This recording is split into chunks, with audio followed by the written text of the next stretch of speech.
As profundezas do oceano escondem segredos que a mente humana mal pode começar a compreender. O que realmente se esconde sob as ondas, em um mundo sem luz, onde a pressão esmagaria qualquer um de nós em um instante. Por milênios, os marinheiros que se atreveram a cruzar as vastas e escuras extensões de água trouxeram de volta histórias, sussurros de horrores indizíveis que emergiam das profundezas para arrastar navios e suas tripulações para um túmulo aquático. Estas não eram apenas histórias para assustar crianças, eram avisos. Os oceanos cobrem mais de 70% do nosso planeta, mas conhecemos mais sobre a superfície da Lua do que sobre o fundo dos nossos próprios mares. Os mapas antigos, desenhados com cuidado e medo, frequentemente exibiam as bordas do mundo conhecido com ilustrações de bestas aterrorizantes. Hic sunt dracones, diziam. Aqui existem dragões. Para os homens que navegavam em frágeis embarcações de madeira, o oceano não era apenas água, era um abismo vivo, um território desconhecido e hostil, lar de criaturas que desafiavam a imaginação. Cada rangido do casco, cada sombra sob a superfície, cada onda anormalmente grande poderia ser um presságio de um encontro com o desconhecido. Relatos de navios desaparecendo sem deixar vestígios não eram raros, e as explicações mais fáceis nem sempre eram tempestades ou erros de navegação. Havia algo mais, algo faminto. Uma das lendas mais antigas e persistentes é a do Kraken. Originária do folclore nórdico, esta criatura era descrita como um monstro de tamanho colossal, tão grande que poderia ser confundido com uma ilha. Marinheiros em busca de terra firme poderiam ancorar em suas costas adormecidas apenas para serem arrastados para as profundezas quando a besta despertasse.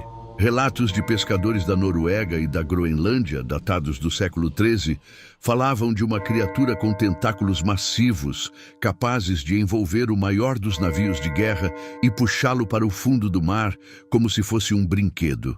A força do Kraken era tão imensa que seu movimento criava redemoinhos poderosos, capazes de sugar qualquer coisa em suas proximidades.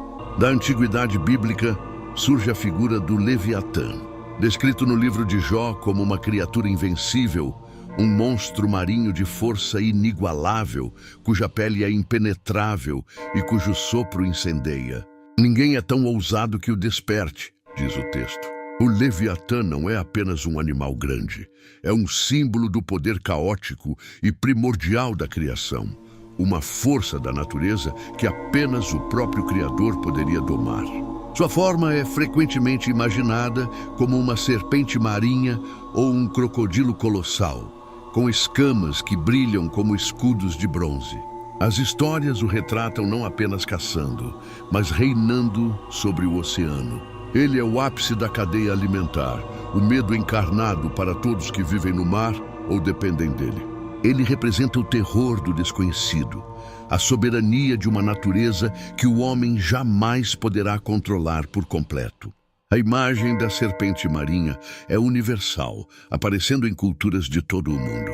Desde a Jormungandr da mitologia nórdica, a serpente tão grande que circunda o mundo e morde a própria cauda, até os incontáveis relatos de marinheiros, de vikings a oficiais da Marinha Britânica do século XIX, que juraram ter visto criaturas serpentinas gigantescas deslizando pelas ondas. Esses relatos descrevem animais com corpos longos e ondulantes, cabeças semelhantes às de cavalos ou dragões, e um comprimento que poderia rivalizar com o de um navio. Em 1848, a tripulação do HMS Daedalus relatou ter visto uma criatura de 60 pés de comprimento, com uma cabeça que se mantinha acima da água, observando-os antes de desaparecer nas profundezas. Apesar do ceticismo, esses avistamentos continuaram a ser relatados,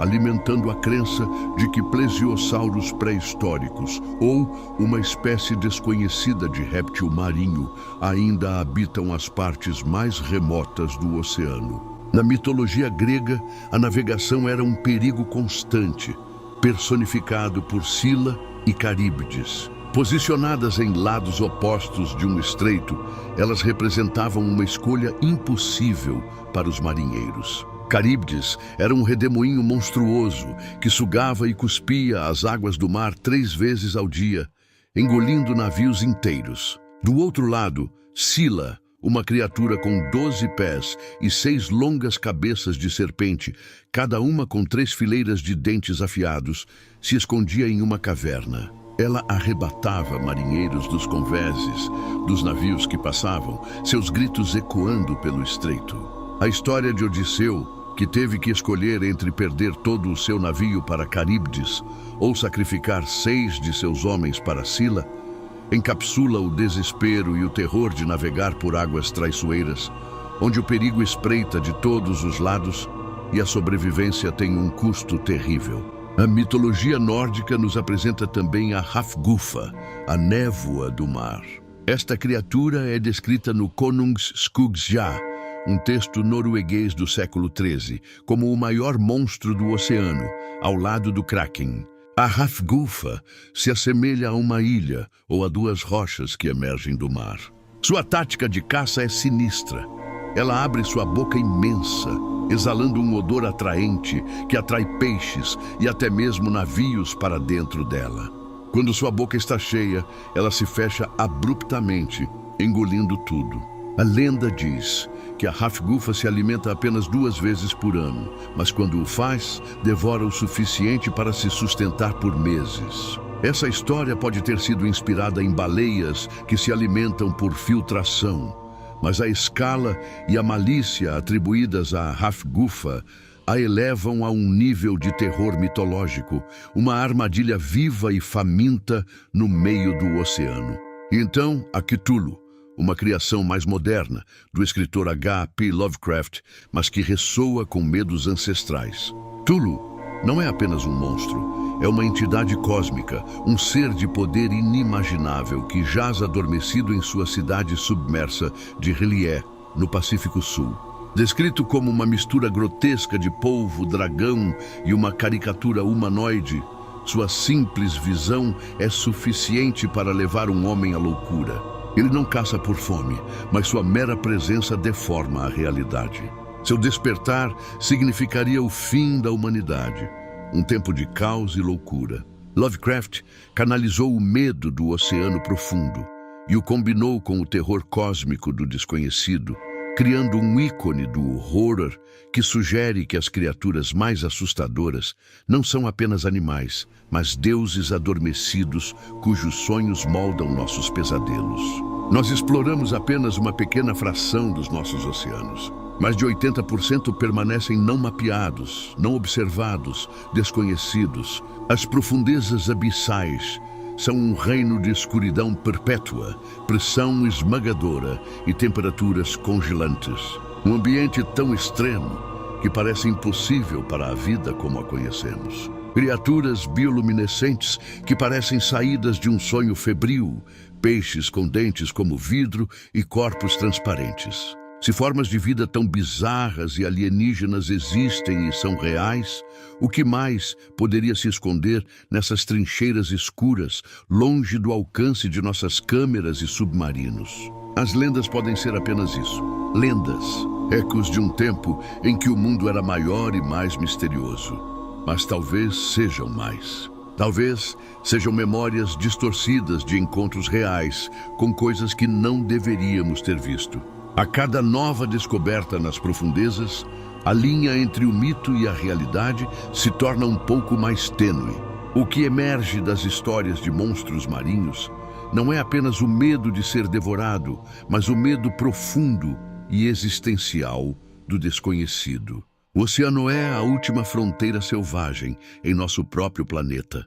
Um lembrete constante de nossa pequenez e de nossa ignorância. Talvez o Kraken, o Leviatã e as serpentes marinhas não sejam apenas fantasmas do passado. Talvez sejam apenas os guardiões de segredos que ainda não estamos preparados para descobrir. O que realmente dorme sob as ondas, esperando pacientemente na escuridão eterna?